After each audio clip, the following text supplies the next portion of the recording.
Thank you all for not getting stuck this morning. We already had one car, unfortunately, stuck in the mud. Oh, kia ora tātou. Just to explain the ceremony here, we will have a pōhiri this morning.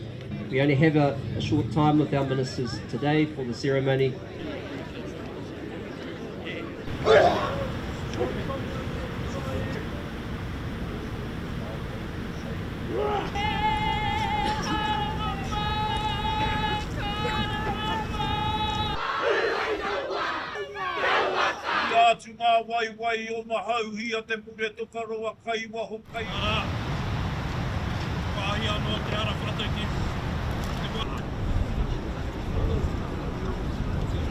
It is my pleasure to welcome the Honourable Deputy Prime Minister Winston Peters, the Honourable Minister of Oceans and Fisheries and Regional Development Shane Jones, government officials, ladies and gentlemen. This has been a long journey. We've seen our community change before our eyes.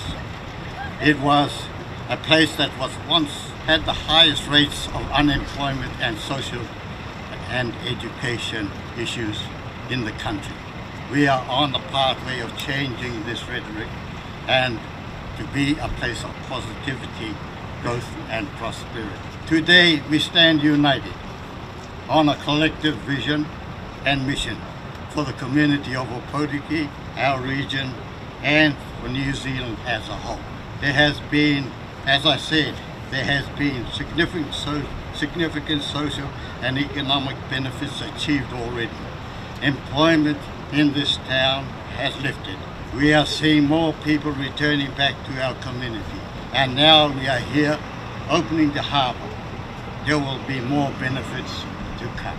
We announced this harbour development in February of 2020 as a game-changing project that would revitalise the township of Opotiki and the wider Eastern Bay of Plenty, and we're thrilled to be joining you today for this very special occasion.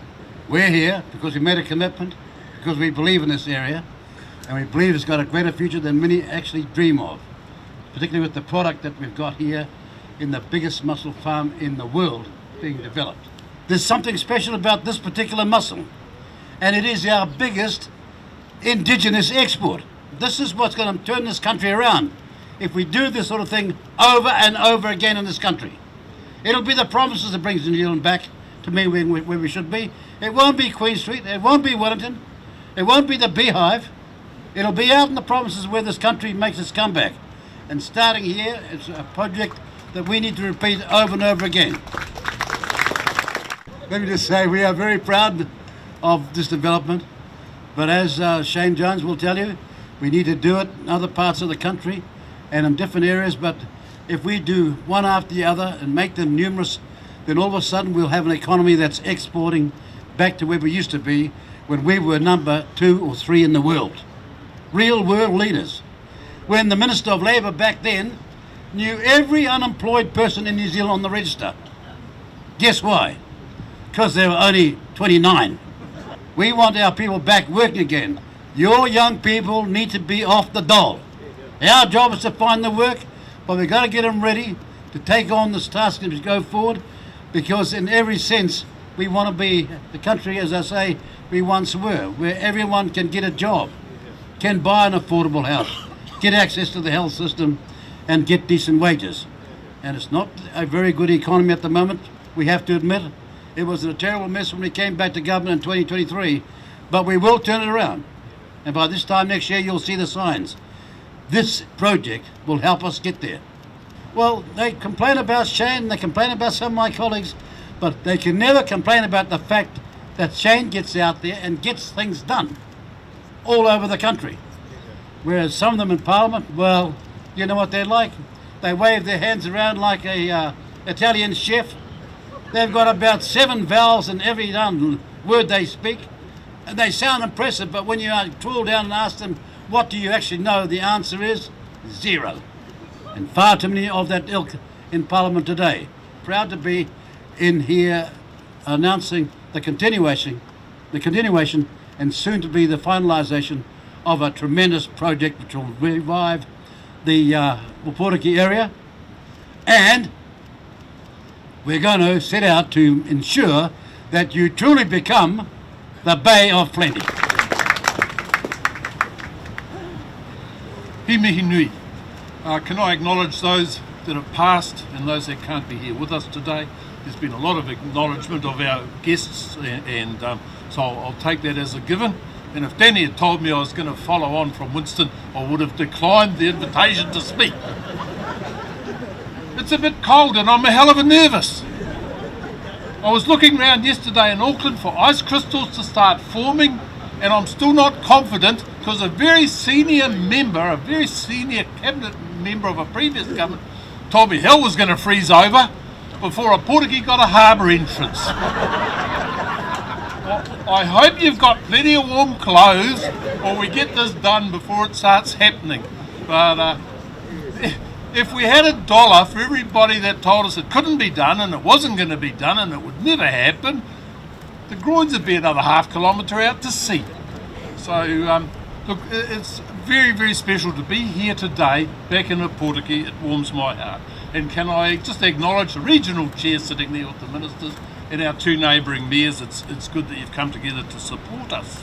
The journey began for me in the late 80s when I got elected to the council. Opotiki was facing a very difficult time. The dairy factory, the hospital, clothing factories, bacon factory, retailers like farmers were closing down, and it was a very sad list. Every closure meant job losses, family dislocation. Many families left for opportunities elsewhere. So what did council do? We put the bloody rates up.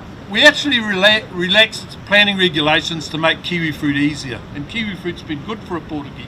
Aquaculture came onto the radar in the late 90s when some people turned up here from Nelson and started explaining to local iwi leaders the concepts. Foresight meant an application for water space was made, which helped beat a moratorium that the government of the time was imposing.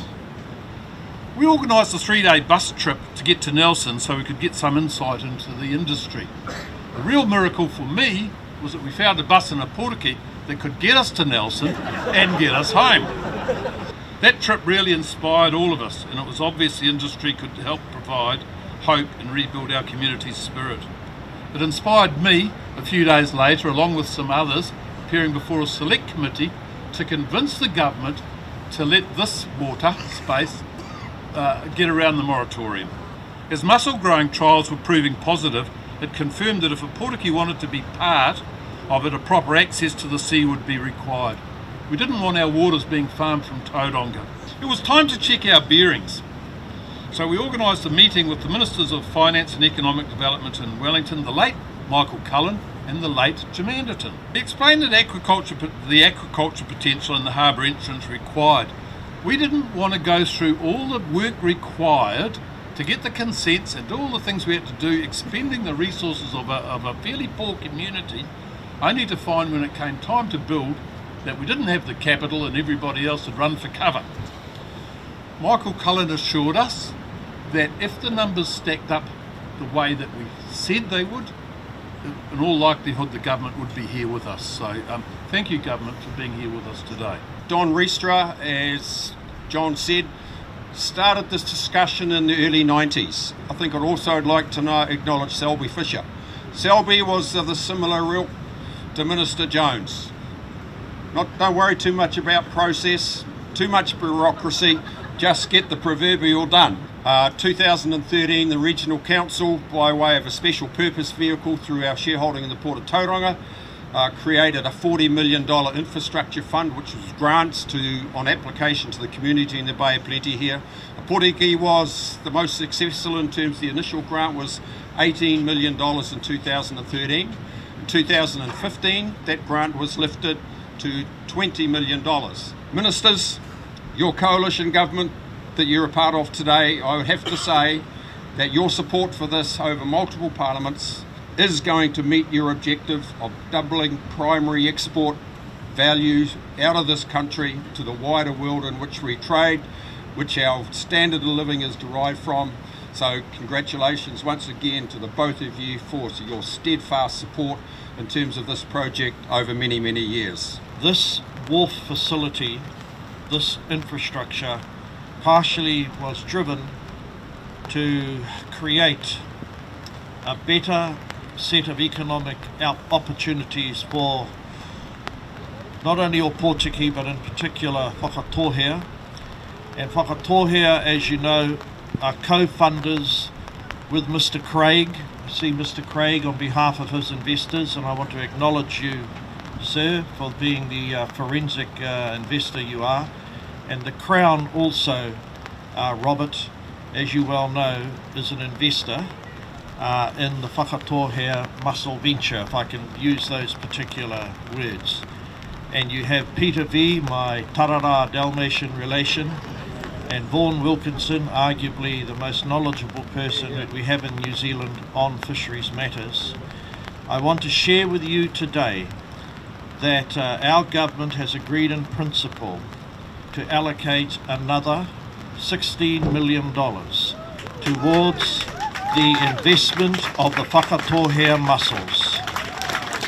That will ensure that the Crown doesn't run and hide when times get tough, because we are in tough times coming out of the COVID economic negative experience.